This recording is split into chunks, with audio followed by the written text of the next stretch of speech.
Hello everyone, कैसे हैं आप लोग। उम्मीद करते हैं अच्छे होंगे, स्वस्थ होंगे, मस्त होंगे। स्वागत है दोस्तों आपका SGI competition classes YouTube channel पे। दोस्तों आज एक बहुत बड़ी खबर निकल कर आई है। एक्चुअली ये एक दो दिन पहले की खबर है, क्योंकि सरकार ने सामने आकर, खासकर नीति आयोग के सीईओ ने सामने आकर कहा कि भारत अब दुनिया का चौथा यानी सबसे बड़ा अर्थव्यवस्था बन गया है, यानी चौथे नंबर पे हैं। तो हमसे पहले कोई तीन होगा और आने वाले समय में हम तीन बनेंगे, ये भी सरकार ने कहा है। तो एक भारतीय होने के नाते ये जानना चाहिए कि सर जो चौथी अर्थव्यवस्था है, इससे क्या हमारे इनकम पर कुछ प्रभाव पड़ेगा, हमारा इनकम बढ़ेगा। तो आइए समझते हैं, देखते हैं कि दोस्तों क्या निकल कर आएगी बातें। भारत बना दुनिया की चौथी सबसे बड़ी अर्थव्यवस्था, जापान को पीछे छोड़ा। 2028 तक हम जर्मनी को भी पीछे छोड़ देंगे और तीसरे नंबर पे पहुंच जाएंगे। पांच पांच साल में जीडीपी की बात करें दोस्तों, तो आप देखोगे जीडीपी कि भैया पॉजिटिव रहा है और भारत आधिकारिक तौर पर जापान को पीछे छोड़कर दुनिया की चौथी सबसे बड़ी अर्थव्यवस्था बना। किसने कहा है सर? इसकी जानकारी नीति आयोग के सीईओ बीवीआर सुब्रमण्यम ने 24 मई को कहा था। दोस्तों इंटरनेशनल मॉनेटरी फंड, वही आईएमएफ, जिसके पास पाकिस्तान हमेशा चला जाता है भीख मांगने के लिए, जिसका भारत ने विरोध किया था, आपको याद होगा। तो आईएमएफ के आंकड़ों का हवाला देते हुए सुब्रमण्यम साहब ने कहा कि हम चौथी सबसे बड़ी अर्थव्यवस्था हैं, हम $4 ट्रिलियन की अर्थव्यवस्था है। 4 ट्रिलियन। हमसे ऊपर कौन है? तो केवल अमेरिका है एक नंबर पे, दूसरे पे चाइना है और तीसरे पे जर्मनी है।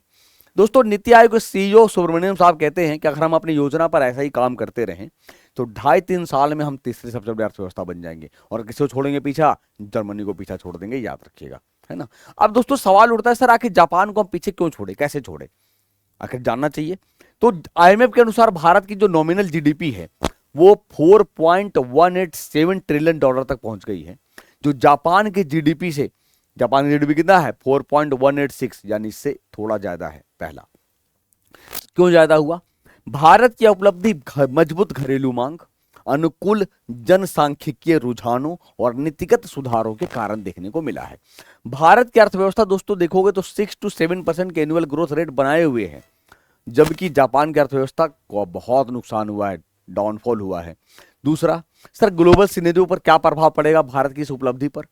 तो सबसे बड़ी चौथी बड़ी अर्थव्यवस्था है, इस पर बहुत प्रभाव पड़ेगा। पूरे विश्व की नजर हम पर रहेगी।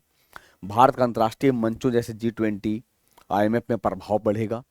इन्वेस्टमेंट हब बनेगा भारत। अब कई सारे इन्वेस्टमेंट आएंगे भारत में, है ना, क्योंकि एफडीआई में वृद्धि होगी। ग्लोबल कंपनियां भारत को एक आकर्षक मार्केट के रूप में देख रही है। ऐसे भी आपको पता ही है कि भारत हमेशा एक अच्छा मार्केट रहा है, क्योंकि 54% पॉपुलेशन, यहाँ की आबादी जो है वो बिल्कुल युवा है। इकोनॉमिक लीडरशिप दोस्तों आप देखोगे, क्षेत्रीय स्थिरता, तो भारत और जापान के बीच मजबूत रणनीतिक साझेदारी है, जैसे चंद्रयान 5, सैन्य सहयोग, प्रशांत भारत क्षेत्र में स्थिरता को बढ़ावा देगा। इस उपलब्धि के बाद ग्लोबल इकोनॉमिक लीडरशिप की दिशा में भारत और करीब आ गया है। 2028 को अगर हम पीछे छोड़ देते हैं जर्मनी को, तो मजबूती हमारी और बढ़ेगी। दुनिया के दोस्तों टॉप 5 इकोनॉमी कौन है? तो पहले पे अमेरिका है, दूसरे पे चाइना है, तीसरे पे जर्मनी है, भारत चौथे पे है। जापान को पीछे छोड़ा, 2028 तक हम जर्मनी को भी पीछे छोड़ देंगे, है ना। अब जापान की अर्थव्यवस्था सर क्यों पिछड़ रही है? भारत को तो आपने बता दिया कि क्यों बढ़ रही है, पिछड़ क्यों रही है जापान। तो कई चुनौतियों का सामना कर रही है। जैसे आईएमएफ के अनुसार 2025 में जापान की जीडीपी ग्रोथ रेट कितना है? मात्र 0.3% है, जबकि भारत की 6.5% रहने की अनुमान है। जनसांख्यिकीय भी संकट की बात करें दोस्तों, तो जापान की वो आबादी जो है उम्रदराज है और हमारी आबादी क्या है? युवा है। दोनों में बहुत अंतर है। जब युवा है तो वर्किंग कैपेसिटी भी तो हमारा ज्यादा होगा, है ना। अब दोस्तों इसके अलावा अमेरिका और अन्य देशों द्वारा जो टैरिफ लगाए गए हैं, इससे जापान की एक्सपोर्ट इंपोर्ट पर बहुत प्रभाव पड़ा है, याद रखिएगा। आर्थिक स्थिरता की कमी, जापान की अर्थव्यवस्था कई दशकों से स्थिरता के लिए संघर्ष कर रही है, जिसके कारण वह भारत जैसे तेजी से बढ़ते देशों से पिछड़ रही है। दोस्तों क्या भारत जल्दी तीसरी बड़ी अर्थव्यवस्था बन सकता है? क्या बिल्कुल बन सकता है, जैसा कि मैंने कहा। हाँ, आईएमएफ और अन्य वैश्विक संस्थान कहते हैं कि भारत की वर्तमान वृद्धि दर अगर बनी रही तो भारत 2028 तक किसे पीछे छोड़ेगा? जर्मनी को पीछे छोड़ेगा, जो जर्मनी की $4.9 ट्रिलियन जीडीपी है। दोस्तों याद रखिएगा, भारत की जीडीपी 2027 तक $5 ट्रिलियन और 2028 तक $5.58 ट्रिलियन तक बढ़ेगा। अब देखोगे तो सर 10 सालों में 105% तक बढ़ी है हमारी इकोनॉमी। तो अब देखो किसमें कितनी बढ़ोतरी हुई है। देखोगे नंबर 1 पे अमेरिका है, जो 66% की बढ़ोतरी हुई, जबकि भारत का आपसे देखोगे 2015 में 2.1 ट्रिलियन था, अभी 4.3 ट्रिलियन है, यानी लगभग 105% की बढ़ोतरी, मतलब डबल से ज्यादा। चाइना में मात्र 76% बढ़ा है, जर्मनी में 44%, और जापान का तो बेचारा 0% है, तभी तो हम पीछे छोड़ दिए जापान को। यूके 38% है, फ्रांस 36% है, इटली में 39% है, कनाडा 34% और ब्राजील 13% है। दोस्तों याद रखिएगा। अब सर, भारत के इस इकोनॉमिक बूम का आम लोगों पर क्या असर पड़ेगा? पॉजिटिव थिंकिंग होगा। आर्थिक प्रगति का आम लोगों पर क्या होगा? सकारात्मक प्रभाव पड़ेगा। भैया पैसा बढ़ता है तो सब किसको अच्छा नहीं लगता है। रोजगार के अवसर बढ़ेंगे, तेजी से बढ़ती अर्थव्यवस्था से नए रोजगार सृजित होंगे, खासकर तकनीकी, विनिर्माण और सर्विस सेक्टर। बेहतर जीवन स्तर होगा, जब जीडीपी बढ़ेगा तो लोगों की लिविंग स्टैंडर्ड क्या होंगे? बढ़ेंगे। इंफ्रास्ट्रक्चर, हेल्थ, शिक्षा में सुधार होगा। कंज्यूमर पावर बढ़ेगी, जब इनकम बढ़ेगा तो हमारे क्या होंगे? खर्च करने की जो शक्ति है वो बढ़ेगी, है ना। दोस्तों, चुनौतियां, आय का समान डिस्ट्रीब्यूशन और महंगाई जैसी चुनौतियां बनी रह सकती है, जिन्हें सरकार को देखना पड़ेगा। अब जीडीपी क्या है सर?